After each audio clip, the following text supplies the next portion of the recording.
Olá, segundo ano AFD, segundo BFD, disciplina Fundamentos Históricos e Políticos da Educação Infantil. Na aula passada eu comentei com vocês um pouco sobre o ECA e pretendo fazer mais um vídeo para finalizar esse assunto. Não é uma análise geral de tudo o que compõe esse estatuto, apenas estou indo em aspectos específicos que se relacionam à nossa atribuição enquanto docentes no convívio, no trato com as crianças e adolescentes. É um estatuto pequeno, facílimo de ler, as partes que nos interessam, né? Não vou ler disposições processuais, não. Somente as partes essenciais que eu pretendo comentar com vocês. Eu havia comentado no vídeo anterior acerca do artigo 18A, sobre como o castigo físico é vedado como uma forma de educar a criança. Já não se tolera mais essa ideia que é preciso bater, é preciso castigar fisicamente para que o aprendizado ocorra.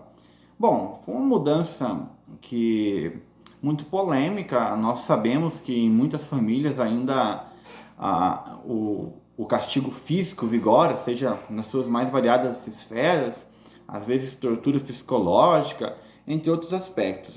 Bom, o fato é que em relação à educação das crianças, não é uma coisa simples. Talvez seria preciso refletir um pouco mais sobre como formar adultos para lidar com essa nova geração, né? Não é só formar criança, é preciso formar o adulto, e é isso que nós estamos tentando fazer em nosso dia a dia, refletindo sobre o que funciona e o que não funciona, não com base em uma moralidade do século passado, não com base em um conjunto de valores de outra época. Afinal, o ser humano ele se caracteriza, dentre outras coisas, pela capacidade de estar em permanente mudança, e temos que acompanhar as exigências da sociedade que é a nossa, as exigências do mundo que é o nosso, que nós estamos vivendo. Bom, deste modo, cabe ao professor, ao pai, ao educador, àquele que se propõe trabalhar com criança, uma profunda reflexão sobre que métodos funcionam nesse trabalho, né? Como a Montessori mesmo nos disse lá em sua pedagogia científica, o professor educador, ele é um cientista porque ele observa o que funciona e o que não funciona. O pai também, ele acaba sendo um cientista porque ele consegue identificar se a postura dele em relação ao filho é correta ou não, e é por isso que se torna fundamental haver, e o próprio ECA coloca isso, haver o diálogo constante entre família e escola. A família, ela tem a possibilidade de conhecer a criança muito mais amplamente do que a escola, características, né, perfil, coisas que são tão importantes para que nós acertamos cada vez mais sobre a forma de agir com esse nosso aluno. Então é fundamental que haja ali uma interação, essa separação que se dá na legislação, aos pais cabem isso, aos professores cabem isso. No universo da criança é uma separação muito tênue, né? Uma vez que se a criança está na escola, o papel de civilidade, de ser educado, o professor vai ter que exercer esse papel. Se a criança está na casa, essa função de fazer a criança estudar, pegar o material, igual agora na educação à distância, é uma coisa que vale rememorar antes de voltar para o texto da lei. Os pais eles têm a obrigação de fazer com que os filhos menores sob a sua tutela vão e façam as atividades que têm que fazer. Não existe outro meio. Ah, o meu filho não fez porque ele não quis. Ok, mas é o senhor que é o responsável, a senhora que é responsável por esse sujeito. Não há opção. Se você deixa ele fazer o que quer, você vai responder por isso. Não posso justificar que o meu filho não foi para aula porque ele não queria. Até porque ele não tem essa autoridade de não querer, estando sob sujeição do pai. Bom, ali na seção 1, disposições gerais ainda, artigo 22, não, artigo 19, perdão. Toda criança ou adolescente tem direito a ser criado e educado no seio da família, excepcionalmente pode ser adotado, se for comprovado que na família existe alguma violação de direito, existe um ambiente extremamente inadequado, e aí é o caso na prática, por exemplo, a criança é violada, os pais não têm condição de criar, não condição financeira, condição de formação mesmo, condição humana. No artigo 22, diz que aos pais incumbe o dever de sustento, guarda e educação dos filhos menores, cabendo-lhes ainda, no interesse destes, a obrigação de cumprir e fazer cumprir determinações judiciais, ou seja, tem que mandar para a escola, não adianta você se eximir, eu não vou contrariar. Educação é uma contrariedade contínua, né? Você acaba questionando teu filho, tua filha, adolescente principalmente. No artigo 21, voltando um pouco, poder familiar será exercido em igualdade de condições pelo pai e pela mãe. Então não tem aquele negócio da mãe não conseguir educar, espera quando teu pai chegar. Não existe isso. Ambos têm o mesmo direito. Bom, procurar ali, o código não diz, mas não evidenciar discordância entre eles. Você enquanto professora, você não vai discutir com a tua colega na frente do aluno para ele achar que a tua colega não tem autoridade. O pai e mãe não vão discutir na frente do filho sobre um assunto polêmico que eles discordam. Então deixar essas discussões para longe da criança. Isso chama-se ética no trabalho também. Então é fundamental ter essa noção. Enquanto educadores, ter o mais pleno cuidado. Chegou a tua colega, fez uma coisa indevida no teu espaço ali, saia com ela para algum momento, tua colega educadora, tua colega de trabalho, teu colega, saia, conversa mais tarde, mas não vá impor um conflito ali na frente da criança, para que a criança seja totalmente afetada por uma disputa interna. Bom, dos artigos que vão desde o 20 até quase o artigo 59, não nos interessa porque fala mais sobre a questão da adoção, quem pode adotar, critérios, é uma coisa que foge da nossa esfera. A partir dos 60, tem o capítulo 5, que fala sobre o direito à profissionalização e o trabalho. Ali, no 62, vai falar que a partir dos 14 anos pode trabalhar como aprendiz, desde que o aprendizado não seja algo que escravize. Por exemplo, estou lá na formação docente, posso trabalhar como aprendiz? Posso, desde que eu tenha o direito de ir para a escola, de frequentar as práticas de formações, desde que o meu empregador não me proíba de exercer a função que eu tenho na escola. Afinal, antes de um aprendiz, eu sou um estudante, uma estudante que precisa frequentar os estágios obrigatórios, às vezes sair da instituição que está trabalhando para fazer estágio obrigatório em outra. Então essas garantias são previstas aí no Estatuto do Estagiário, no próprio Estatuto da Criança e do Adolescente. Bom, e ali fala sobre o que pode e o que não pode nos trabalhos. Para quem tem dúvida, é bem tranquilo. O artigo 70, disposições gerais, vai falar um pouquinho sobre os direitos da criança e adolescente à informação. Artigo 71, né? Criança e adolescente, direito à informação, cultura, lazer, esporte, diversões. Então você não educa sonegando informação para essa criança, você não a educa violando o direito dela e não contando que aquela regra existe, não contando que ela tem direitos.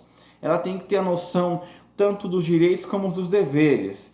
No 70, ele retoma as entidades públicas e privadas que atuem nas áreas que refere ao artigo 71, ou seja, área educacional, área de lazer, dentre outras, devem contar em seus quadros com pessoas capacitadas a reconhecer e comunicar ao Conselho Tutelar suspeitas ou casos de maus tratos praticados contra criança e adolescente. Bom, eu li o 71 e voltei a ler o 70, por quê? Porque o 71 fala sobre as instituições educacionais, socioeducativas, que de certa forma recolhem a criança ou fazem algum trabalho com ela. A escola entra nisso, o CMEI entra nisso, o cinema, qualquer tipo de instituição que é voltado para o público infanto-juvenil entra nessa definição. E o artigo 70B, o artigo 70 é dividido em três partes, 70, 70A, 70B, diz assim, que essas instituições têm que ter pessoas capacitadas a fazer uma verificação se a criança está sofrendo um abuso. Chega uma criança, por exemplo, com uma marca diferente, chega uma criança com marca de queimadura. Eu já recebi criança na minha escola com as mãos queimadas. Então você não pode simplesmente fingir que não viu aquilo e deixar acontecer porque não é problema seu. Ou lá no portão da escola, quando estamos dispensando os alunos, entregando para os seus responsáveis, às vezes você vê que quem vem um adulto que não é parente da criança, não tem vínculo nenhum com a criança, e vai lá e a postura dele em relação à criança é uma postura suspeita. Nós temos que estar atento em relação a essas questões. Olhar, verificar, perguntar, exigir documentação. A nível médio, aqui nos colégios do ensino fundamental e médio, do ensino fundamental parte 2, não existe tanto rigor na hora de entregar uma criança. Mas a nível de educação infantil, que a criança conhece muito pouco, pode ser seduzida por mensagens, pode receber uma mensagem via computador e marcar um encontro no colégio antes do pai buscar. É necessário que essas informações de horário de buscar a criança, quem está autorizado a buscar, que tipo a pessoa é necessário ter tudo registrado para não correr nenhum risco, para que a vida desse menor, dessa criança, não seja afetada de uma forma grave aí por um violador, por um abusador, ou mesmo dentro da família, por um pai, por uma mãe.